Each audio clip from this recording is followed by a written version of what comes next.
Today, we're going to be talking about the survivor's mentality that women that come from traumatic backgrounds and upbringings may have. This is something that I personally have struggled with throughout my 20s and just trying to come out of a survivor's mentality when you are trying to better a different area of your life, whether that be in your career, in your finances, in your relationships, or whatever that may be. The first thing that we're going to talk about is what is a survivor. Some of the definitions that I found of a survivor is someone who copes well, someone who has survived a situation in which other people may have died or they did die and didn't make it. The ability to live after surviving many difficulties and just situations and circumstances that have occurred throughout their life. And one definition that I found very interesting is someone who has suffered from physical or emotional trauma that may be acute, meaning it was over a short period of time, or chronic, it was over a long period of time. And the goal of a survivor, based on the themes of these definitions, is that you continue to overcome different problems and situations and circumstances in your life, but you never really find yourself thriving. That is something that I noticed in these definitions. It's an idea of being able to cope through a particular event, whether that be a death of a parent, whether that be being abused, being assaulted, whether that be being bullied in high school or middle school or college or whatever the case may be.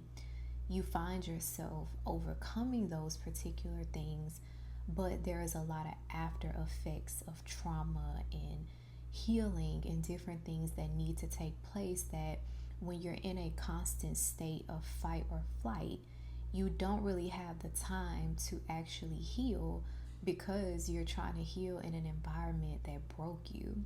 We know that we come from a traumatic background. We know that we've been through a difficult situation or a relationship, but how do we actually identify that we are still in the situations that broke us?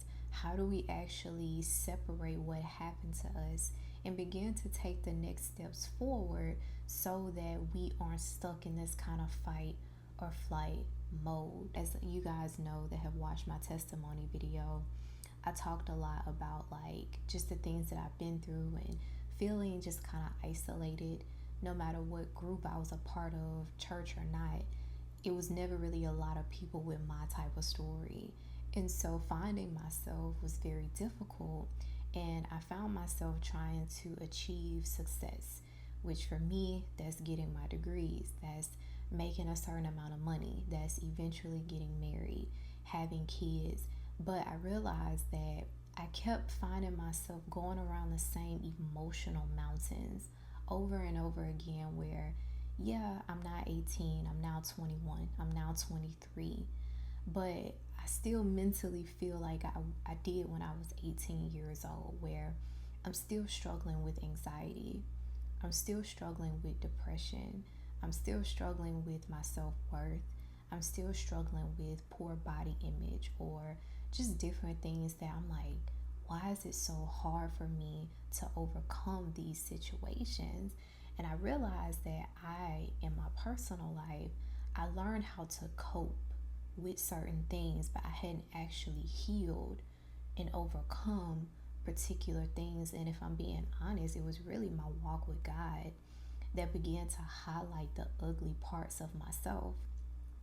On the outside, I am youthful, attractive, confident, bold, whatever people look at. But when I go home, when I look at myself in the mirror, when I quietly am dealing with things in my heart, I realize by the grace of God, oh my gosh, girl, you have a lot of different emotional wounds that you need to deal with. And sometimes I will be honest, I can hide things very well. And most women like myself, especially if you are very dominant in your personality, you're type A, you're the oldest daughter, or you just have found yourself in these kind of leadership positions, you kind of camouflage into that identity. But when you go home, when you don't have to perform and be superwoman anymore, who are you really? And that's what this whole survival thing is all about. And the point that I'm making is like being a survivor is not something that we should embrace. We want to go from someone that was a victim to someone who was a survivor to someone who is actually thriving, where you have overcome, healed, and closed the door on whatever situation or circumstance that you walked through, and now you are able to move forward and engage in the life that God has for you. You may be like, well, how do I know if I'm a survivor or not? How do I know if I'm, just kind of coping in an unhealthy way with a particular, thing or area in my life? And all of these characteristics that I've mentioned, I personally have experienced them in one way or another. And I also, found a case study that kind of supplemented what I thought and what I felt. And so I felt comfortable to share this list with you guys. This list is not exhaustive, and so there can be many more behaviors that a person can exhibit, but these are some of the common ones that I found as I was reflecting on my journey and also doing a little research around the topic of a survivor when it comes to overcoming trauma and being first gen and different things like that. So, one of the first characteristics of someone who has a survivor's mentality or they consider themselves a survivor is having constant fear, stress, anxiety based on your circumstances. In my life, one of the main areas where I dealt with this the most was when it came to my finances. I had certain goals for myself that by 20 I'm supposed to be here, by 25 I'm supposed to be here, and so on and so forth. And when things happened in my life that were unexpected, I would just like fall to pieces. And I think in any situation and circumstance that's normal, right? But I found myself, because I grew up low income and I was in an environment where we always heard, oh, we don't know how we gonna pay this, we don't know how we gonna do that, or this, that, and a third. I had already kind of had an unhealthy mindset when it came to money. I didn't worship money or anything like that, but I was kind of afraid of it because you are trying to manage something that you've never really understood in a healthy way. And my background is we never had, much. We had enough, we made it work, but it was never like abundance and, access where we could go on the trips and, do the things that I saw some of my friends being able to do. And so when it came to my adult life, and now I'm trying to manage my money and, deal with, school loans and, trying to find my style, wanting to, grow in that. And I'm like, oh wow, being a woman is expensive. It's a beautiful thing, but it can be expensive to invest in yourself depending on what you're trying to do. It was just something that I found a lot of anxiety and stress about. And if I'm being honest, even in my walk with God now, I still struggle with that, because you're taught, especially in the church context, like if you just pray about it and have faith, you're going to receive what God has for you. And I believe that. But what we don't talk about is the timing of things. And there are some things that you have to wait and you have to work with the little that you have and continue to build in faith, knowing that God called you to do something. The second area or characteristic that I jotted down here was dysfunctional relationships.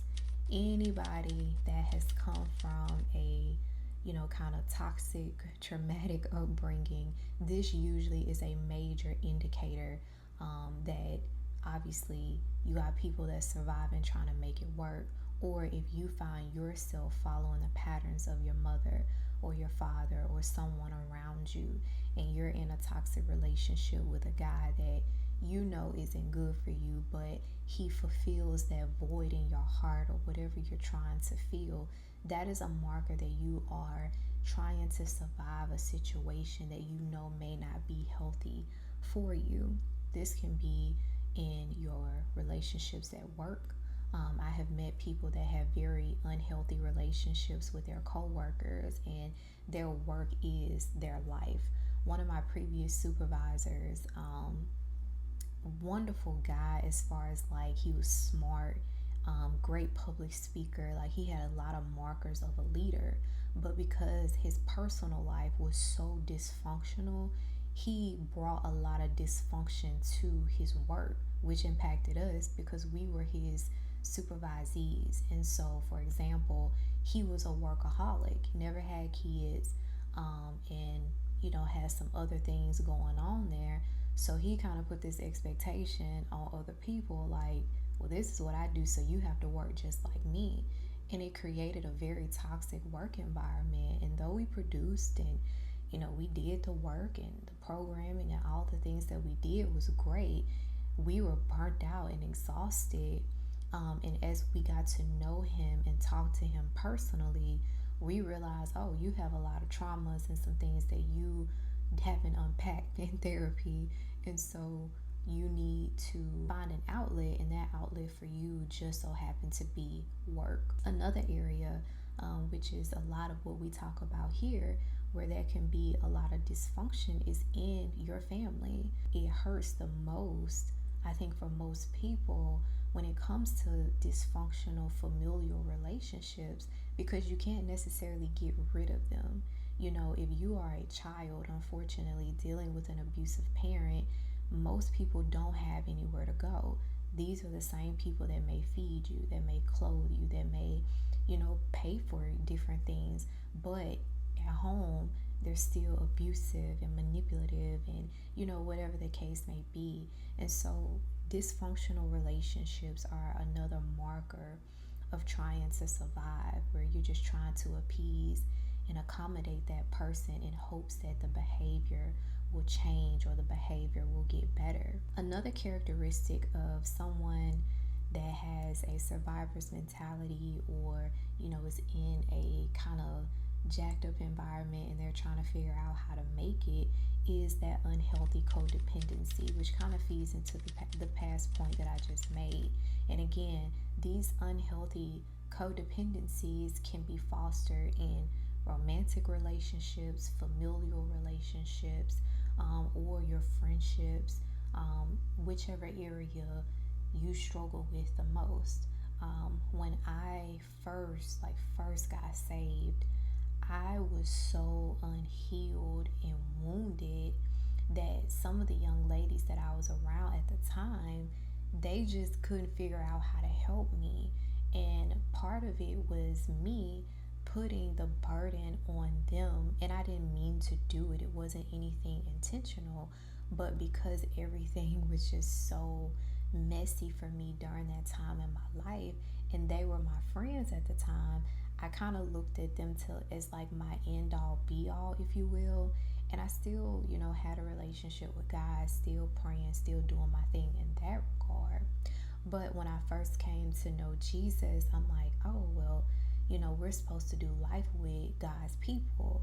And so when I got to the church and I'm now meeting people, I'm like, oh, y'all kind of act just like worldly folks. And I'm over here unhealed and broken and just crying out for help and needing help in a way that they just couldn't provide because they're young and trying to figure it out themselves.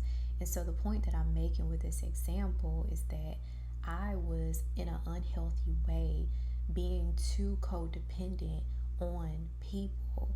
And when you are fresh out of, a domestic situation, you are willing to kind of do anything because you're vulnerable. I've had the privilege of working with a nonprofit that supported women that had been abused. And in this particular context, these women would be in, shelters and places where they could hide from their abusers and different things like that. And we did a lot of programming and intervention with them. And people outside of the ecosystem, they always will just leave, just walk away, just go about your business. Like, why are you so open and vulnerable? That's all you really know. I learned that as you work with these women, and obviously coming from a very similar background, when you are just trying to just find your way, and the person that abused you is sometimes your provider, is sometimes your husband, is sometimes your mother, is sometimes your father, is sometimes someone that's so close to you. You find yourself, when you get out of those situations, just wanting love, and you want the pain to go away. But as you are dealing with emotional wounds, you have to let it heal as time progresses. And that is something that people may not realize and understand in different stages of their healing journey. And one thing that I want to say is, if you are a friend to someone that comes from a traumatic upbringing, give them grace. Give them grace. You may not have the answers, you may not know what to say, but sometimes your presence and your empathy can go a long way with an individual that has had such a life altering event that may have happened for them, because some things you just don't know until you go through it yourself. People, I believe, don't try to be a burden, but sometimes it can feel that way in certain seasons of their lives or our lives, where we may have been walking through just something difficult. So that's just something to keep in mind for those of you that have friends and people around you that have dealt with a lot of hardship. We're almost done with our list, but another characteristic that I thought about when it comes to just that survivor's mentality, and just trying to overcome different seasons and circumstances of your life, is a lack of safety. And this safety can be emotional safety and physical safety.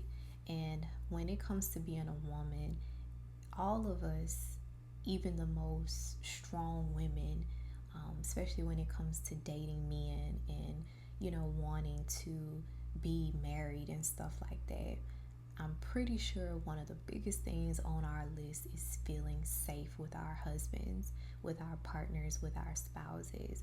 And what safety means is, of course, you protect me physically. You are the head of the household and different things like that. But there's also an emotional component, especially when you come from a traumatic upbringing where it was a lot of cursing and yelling and belittling and different things like that. You want someone that you can be vulnerable with and show your scars to, and they not use it against you, or they not show grace in areas where you're still healing. And a lot of women, especially those that I have worked with, and even myself, one of the biggest emotional issues for us is vulnerability. Vulnerability is a hard thing. Vulnerability is hard, period, because you're having to show someone the good side of you, the pretty side of you, the kept side of you. But who are you when you're not at your best? Who are you when you're angry?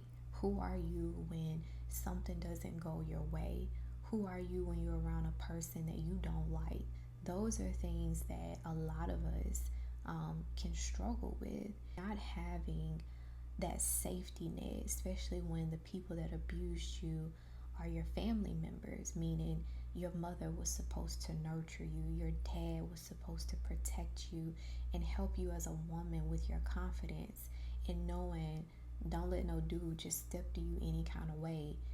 Don't open your legs just because he said you pretty and stuff like that. If you didn't have that foundation and it's gone, and you're now 18, 21, 23, 25, even 30, 40, 50, 60, if you aren't able to identify these are some of the issue areas for you, you will find yourself not living the life and the dreams that you thought you would. When you are just in a lot of different circumstances and situations where you've tried to be vulnerable and it was used against you and different things like that, think about, do I struggle with, vulnerability and psychological safety where I feel like I can just let my guard down, I can just be myself, I can talk to my partner without cussing and yelling or shutting down. Shutting down is not always outward, sometimes it's inward too. Where, I know for me, this is something that I used to struggle with a lot, but I obviously am growing and getting better. I am not afraid of conflict. Conflict doesn't bother me. If you notice, I talk very calmly. Um, I don't do a lot of, you know, that's just not me. But that's because of my upbringing and stuff like that. I just don't like that type of volatility. I never really had the space to just share how I felt and being vulnerable with my guardian, with my family. It was always, for the most part, used against me, or they just kind of minimized how I felt. And so, what do? You just shut down. You're just like, okay, well, don't even worry about it. And I carried that into adulthood and learned quickly that doesn't sustain relationships and friendships. We are down to our last two characteristics, and then we're going to pivot and talk about some practical tips because we are solutions oriented women on this channel. We are not victims and we are not survivors. Now that you come across this video, let me stop embracing that. I am not a survivor. I am a woman who is thriving in what God has for me. Low risk tolerance. Low risk tolerance. When I talk about tolerance and risk, I'm talking about taking chances on yourself, taking chances in your life or a particular area of your life. This can be in your career, this can be in your finances, and this can even be in relationships. There are some of you that you want to be promoted on your job, you want a senior level position, you want to step up the corporate ladder, but you are so afraid of leading people because you feel like you don't have what it takes. You're dealing with imposter syndrome, or you're just not willing to put yourself out there.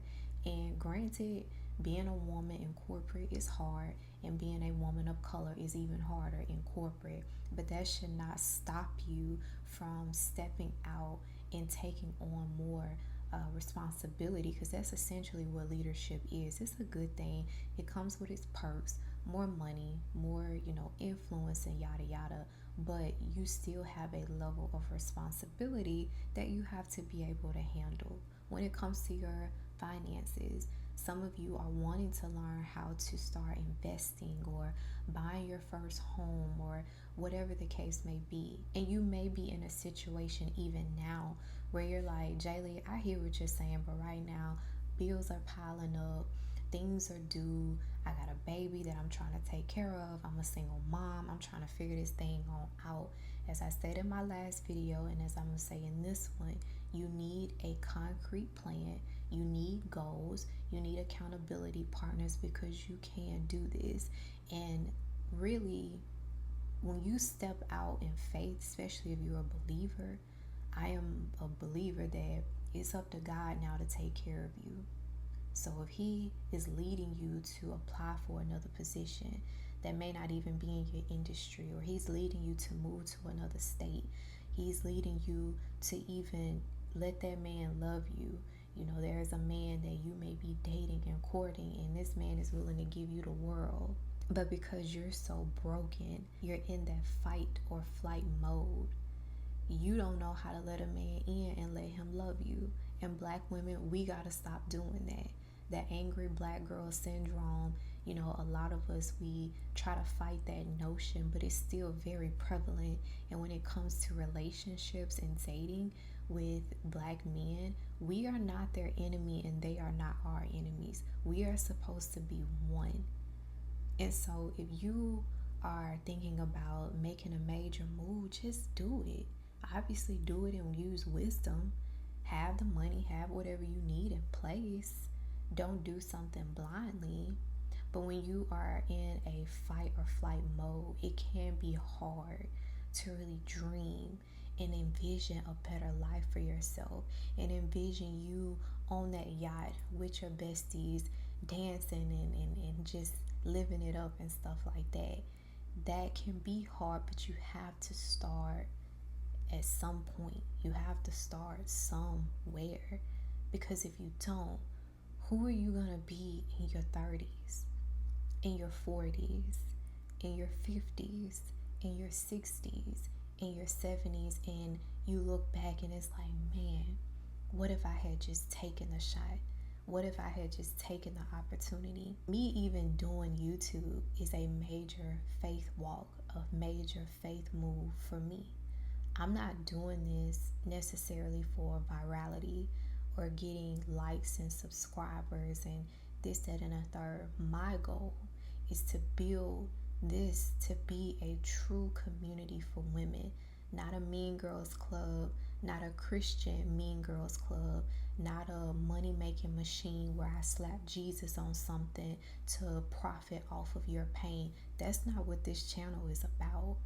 But it is a lot for me to put some of the most vulnerable, ugly parts of myself online and hope and pray that I'm helping whoever is watching this video, because I don't know who coming across this video. I don't know who's on the other side. But my dream, one of my dreams, has to always been a content creator. I don't want to look back when I'm in my 30s and my 40s and I'm in my 50s and YouTube could have been the best thing that happened for me, yet I was over here scared and fearsome and worried about what this person or that person thought about me or my upbringing and different things like that. And I want the same type of mentality for you. The last major marker of someone who may struggle with a survivor's mentality or living in a fight or flight mode is the inability to regulate your emotions. And I believe that this point covers really all of the major areas that I've mentioned throughout this video. If you are somebody that crash out, or you always cussing and yelling and screaming and belittling people, or you're on the other end of the spectrum where you hold in a lot of how you feel, you don't know how to communicate, you listen to respond instead of listening to understand, you think everybody is out to get you, so you're very distrustful, you walk alone, you don't know how to allow people to walk and love you and even correct you where it may be needed. These are some indicators, especially if you come from a traumatic upbringing where there was a lot of emotional dysfunction. That may be a marker that you are still kind of surviving and you're camouflaging who you are, your emotions, how you feel, because you're protecting yourself. The only example that we can look to for love is Jesus. Jesus is the only one that can really show us where true love is. Because even in the best marriage, your partner is going to fail you. We're all, flawed humans trying to live life. So it's not about being perfect, but there are some people that just have such a warped mentality or mindset when it comes to love. And there are some women in my family, it was the same thing. They wanted men to provide, and so they were willing to take, cheating or, being talked to any kind of way, or not really being honored and respected because he putting food on the table. He gotta take care of me and the kids and different things like that. And it caused them to not be emotionally mature because their emotions had been suppressed for so long.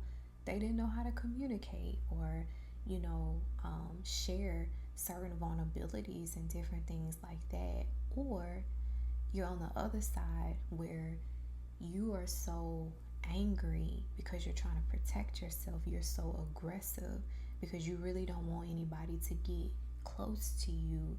Those are markers, as an example, of someone that is not able to regulate their emotions. Let me be clear. This stuff doesn't happen overnight. The healing, it just doesn't happen. You're talking about the first 20 something years of my life have been rough. My early life was rough, in a lot of different ways, and I'm good. I'm grateful, for being me. So it's probably gonna take 20 years in some ways for me to really get, to a state of mind, a state of being in the Lord where I can say, like, man, I am fully healed and I'm good.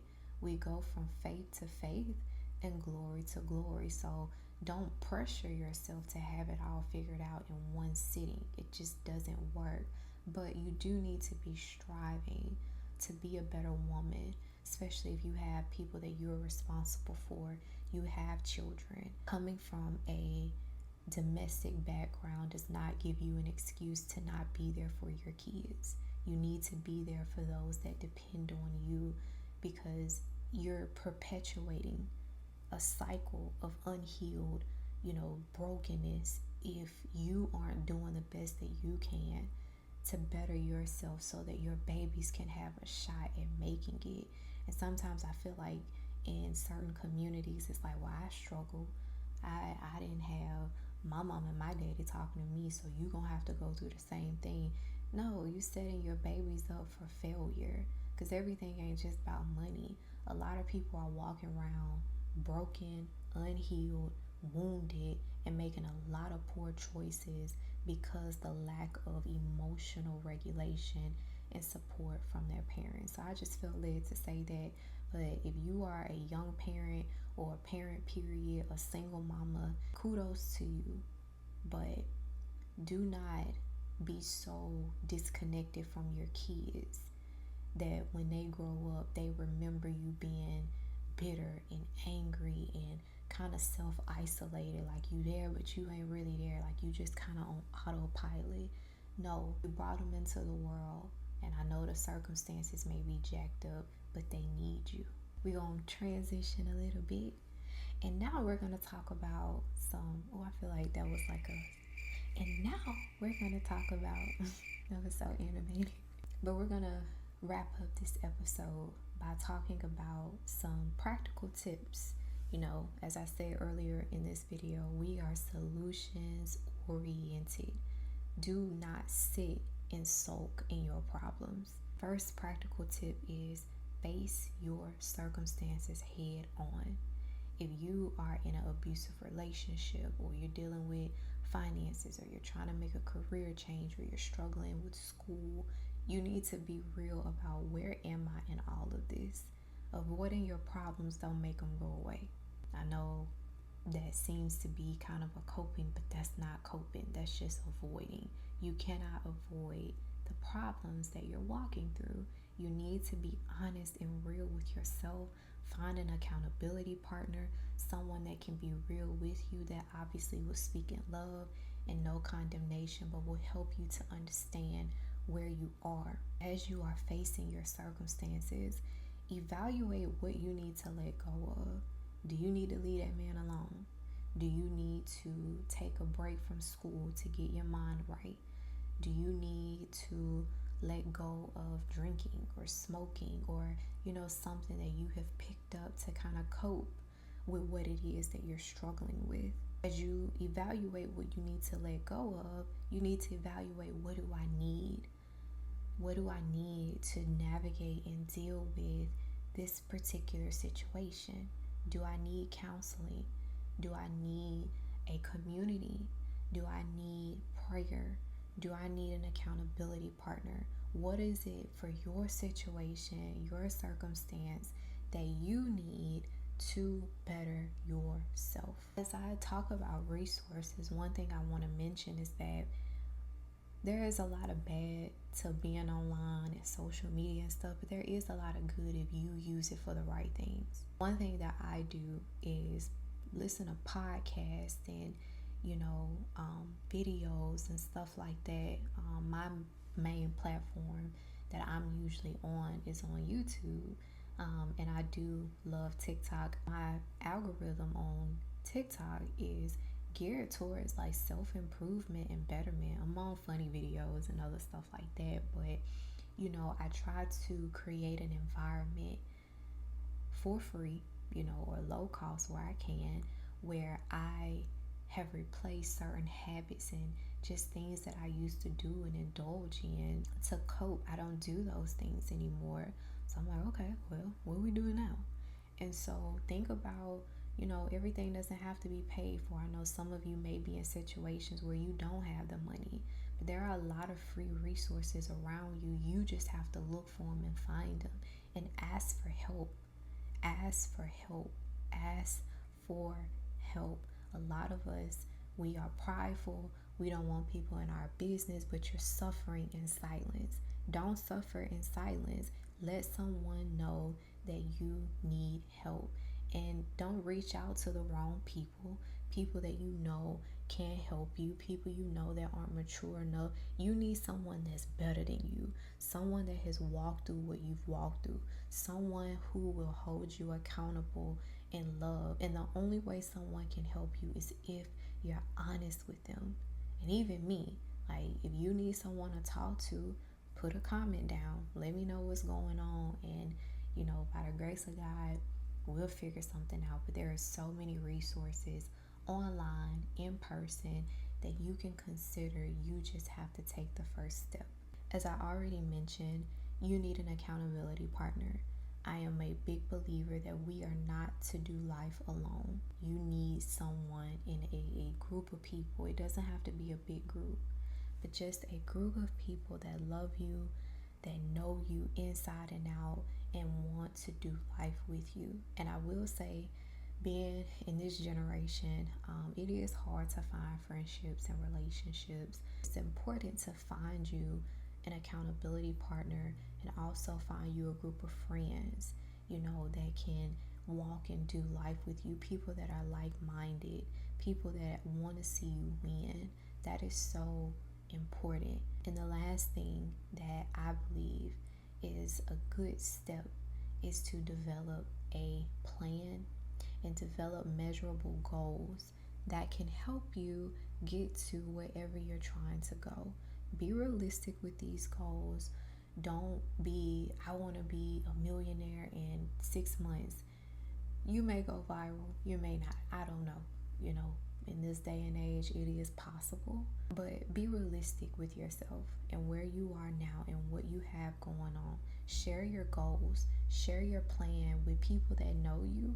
And you can even share your plan with people that don't know you, especially if it's kind of like career, professional stuff, and it's not necessarily personal stuff that you may not feel comfortable sharing. Like, share it with a mentor. Share it with, I want to be a CEO of this particular type of company. Find someone that is already doing what you are doing and just send an email to them. Hey, my name is such and such, and I would love to have a virtual meeting with you, or I would love to grab coffee with you just to hear about your experience. Like, you'll be surprised how many doors will open and how many people will be willing to help you. But you gotta have a plan, a concrete plan, a stable plan, a realistic plan, so that you can better whatever area you want to of your life. I pray that this video was helpful for whoever comes across it. I pray that I was able to show you some areas where you may be struggling. You may still be embracing this kind of toxic mindset of a survivor. And I pray that you were also able to think about some practical tools, some practical things that you can do in your own life to better yourself, to come out of whatever it is that you may be navigating and struggling with. My hope for you guys is that you would take the time to do the work. And I usually try to give like a little activation activity where write down areas where you are struggling, where you find yourself kind of in survivor's mode, where you feel overwhelmed and you're trying to climb out, but it feels like the dirt just keeps falling on your head and stuff like that. And in that area or those areas, write out some goals. Figure out a plan. What do I want my 2025 to be? We're only 2.5 weeks into the month. You still have the rest of this year. And as you take those incremental steps, your life can slowly but surely change. Please share anything that you would like for me to know in the comments. I know that I just started back posting. Please like, please share, please subscribe to the channel. It helps boost me in the algorithm and get me to the audience of young women who are, on their faith-based journey, that are first-gen professionals, that are, first-gen college students, or they just come from traumatic upbringings and backgrounds, and they want a community to embrace them. Until next time, try to make the world a better place today.